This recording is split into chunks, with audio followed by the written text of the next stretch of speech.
Hello, and thank you for taking the time to listen in. We're going to share a few of these briefing sessions over the coming weeks. It's going to focus on ITAM governance. We're kicking it off today with a look at what ITAM governance is and what are the real benefits that it will deliver to your business when it's been implemented effectively. Our presenters today are Lisa Mains, who's Livingstone's Group Head of Business Strategy, and Chris Gough, our Chief Strategy Officer. So I'm going to hand over to you guys now to take over today's session. Hi everyone, I'm Lisa, and I've worked in IT leadership roles over the last 20 years, and in the last 10 years I've seen how effective governing ITAM practices can drive real business value, both mitigating financial and reputational risks. So we're going to spend some time over the next few weeks with you sharing our experiences at short briefings like this to try and demystify what good governance is, share best practice, and offer you guidance on how to implement and maintain an effective governance strategy. And I'm Chris Gough. I'm the Chief Strategy Officer of the Livingstone Group. So I've been in the ITAM industry for over 10 years, working with customers of all shapes and sizes, and looking forward to this conversation with you today. Thanks, Chris. So let's first of all start with what is ITAM governance? Well, broken down into its most simplistic form, ITAM governance is a framework that gives you control and insight.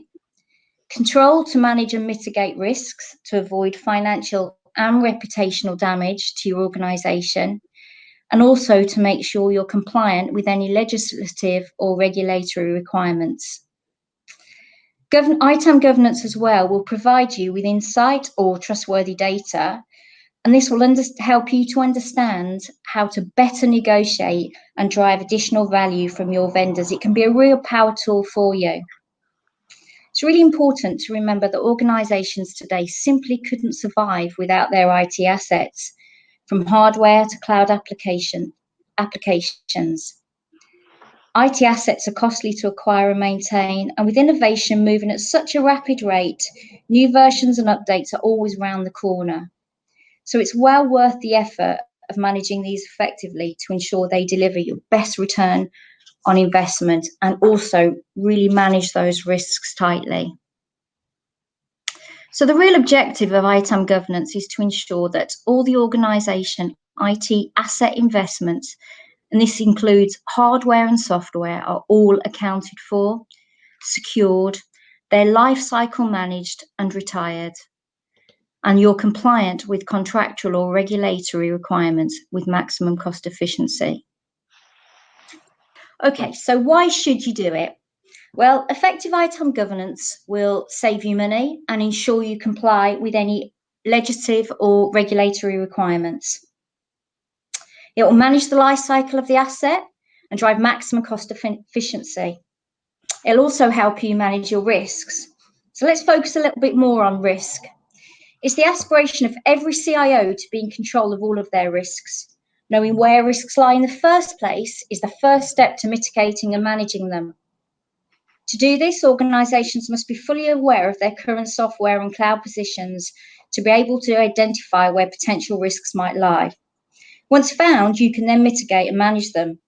And by keeping track of risks, organisations will be in a better position to defend against and prevent any future audits.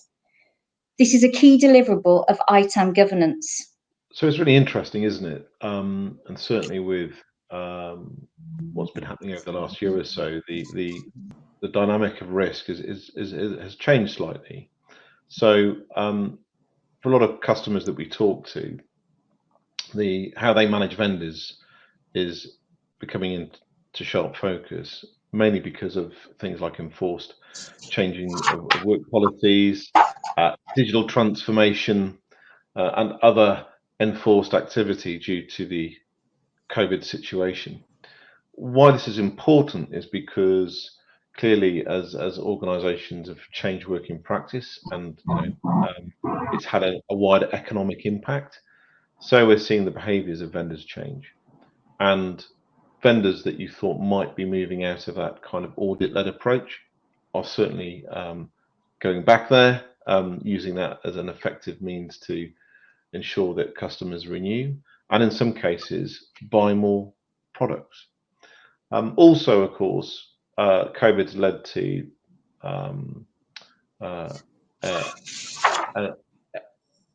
a faster uptake of digital transformation, and certainly for customers who are looking at new digitalized business methods to better engage with customers, employees, or their suppliers. So these transformations have come in, and again, the role of cloud and software has changed, and a lot of these projects and programs have increased the amount of OPEX spend that these customers are now spending. So risk is changed, and therefore the need for ITAM governance has never been more necessary. And for customers looking at how they should do this, this is the next part of what we're going to discuss. So how do you do it? If there's one thing I've learned about implementing good governance over the years, and it isn't just true for ITAM governance, it's the need for senior sponsorship and accountability within the organisation. This ensures that ITAM governance is considered business critical and encourages corporate objectives to be included in the ITAM risk mitigation process. A policy that's beneficial for everyone in the long term. Having senior sponsorship ensures you can mandate policy and ways of working to drive compliance and trustworthy data. It's also really important you understand your ITAM maturity, and it's really worthwhile starting a maturity assessment to understand as an organisation where any gaps might lie and prioritise what it is you need to do first. It's really important also that you have very clear strategic objectives, which usually should be aligned to corporate risks. And this will help you demonstrate the value of ITAM back into your business. Remember, our goal is with governance is to be able to control and have insight. So it's really important that we have robust KPIs to measure the effectiveness of how we deliver ITAM.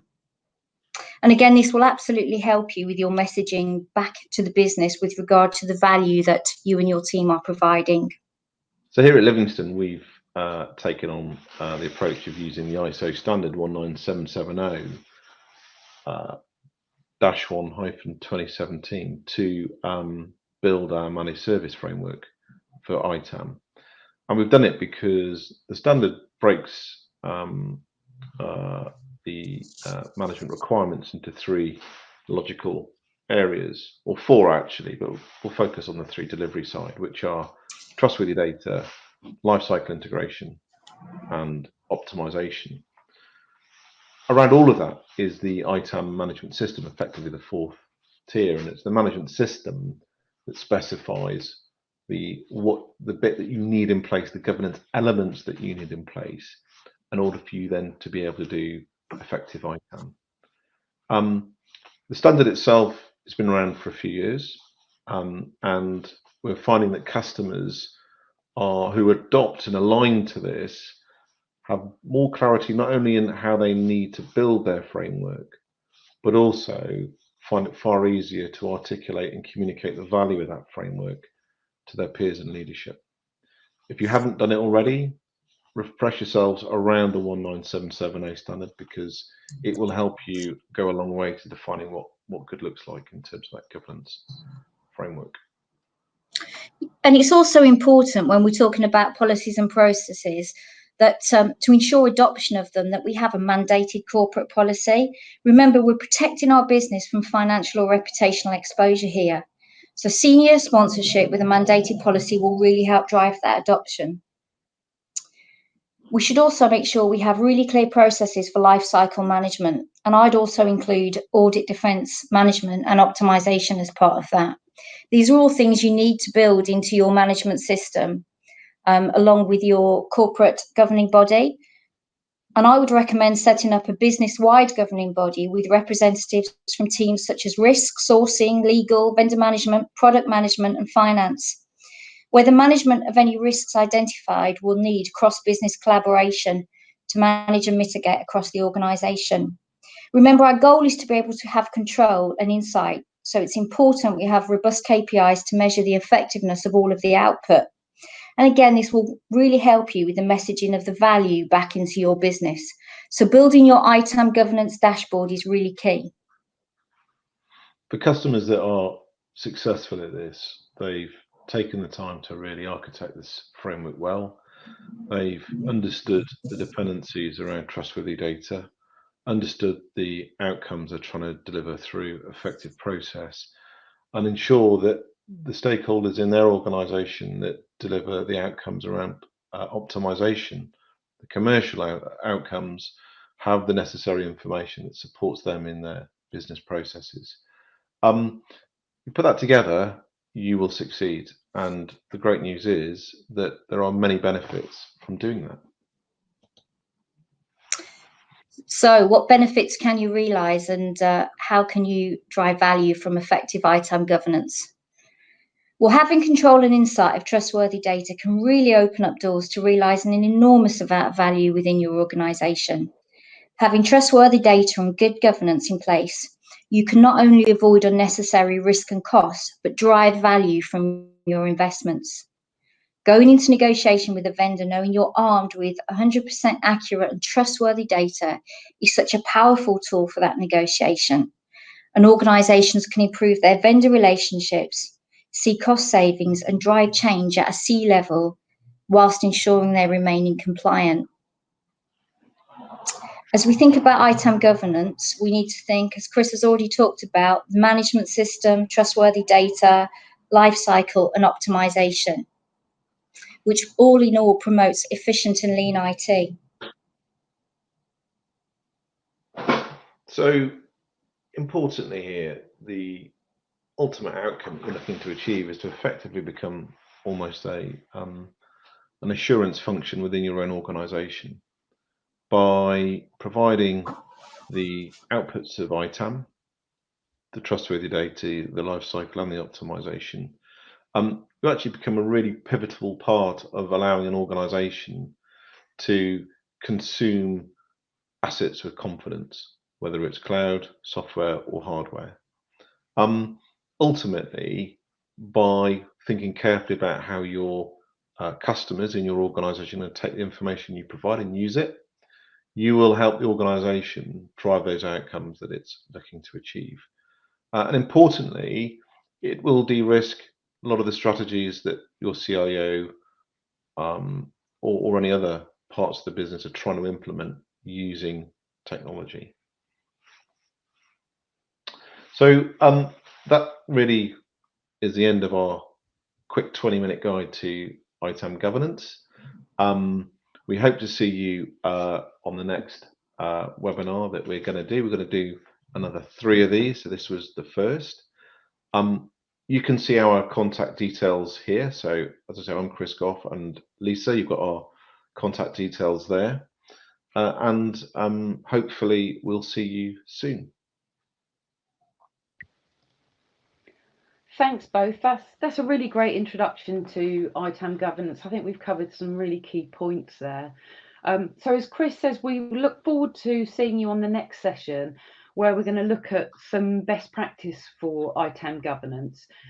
We do have a white paper also that accompanies this series of briefings, and I will drop everybody an email and follow up with you afterwards with a link so that you can download that. And I'll make sure that you have the details for the following session once that's available. So just watch out for emails coming from me, Kate Horgood. As always, if you do have any questions, then feel free to drop them through to me on an email, and I can connect you with either Lisa or Chris to discuss those points. So just really leaves me with again to say thanks for joining this session, and we look forward to seeing you on the next one. Take care and stay safe.